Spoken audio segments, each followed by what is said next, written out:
in Ferguson, and even though what they did may not have been organized or as well organized that we would have liked it to be, the fact is they're the first black community to take a stand against police brutality since Rodney King when Los Angeles did it almost 25 years ago.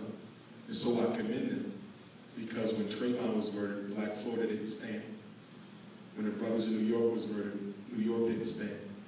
When the brothers in Philadelphia was murdered, they didn't stand. When the sister in Detroit was murdered, they didn't stand. And that's not a criticism. Okay, I think the conditions in Ferguson, given the size of Ferguson, presented an opportunity that our brothers and sisters took advantage of. So it's not to slight the brothers and sisters in the major cities for not standing up when there's police murders.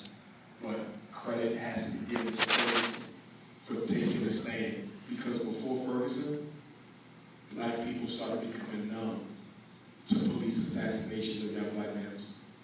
You look at it in the paper and you go right to the next page. And so Ferguson reminded all of us that it is not okay to kill young black males. And for that, I'll forever be thankful. As far as the economic boycott, this is my position on anything that any African does that is not harming us. Whether I think it's effective or not doesn't matter.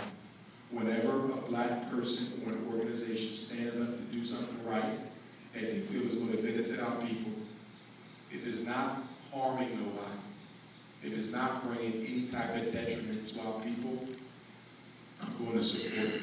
So I support that boycott. Now, in my political assessment, what do I feel? I feel that telling white folks that we're not going to spend money at your business until you change your behavior is reactionary, because we should be spending money at their businesses anyway.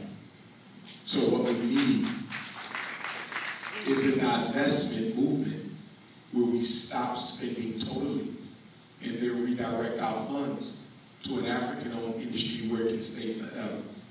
For example, when Dr. King led the Montgomery bus boycott and our brothers and sisters didn't use public transportation for 381 days, that was phenomenal. But what would have been more phenomenal if the leaders of the Southern Christian Leadership Council seized that boycott as an opportunity not to withhold your money from the white bus company, but to collect that money and build a black bus company. You would have crippled Montgomery for almost 50 years. So we have to be a little bit more visionary in our thinking. Don't get me wrong. I understand why they're doing it. And this is why a lot of our strategies fall short of being effective, because most of us know that it is very hard to discipline our people to get something done over the long term. And so we end up settling for short-term band-aids instead of long-term solutions. I'm going to support it, but it's a band-aid.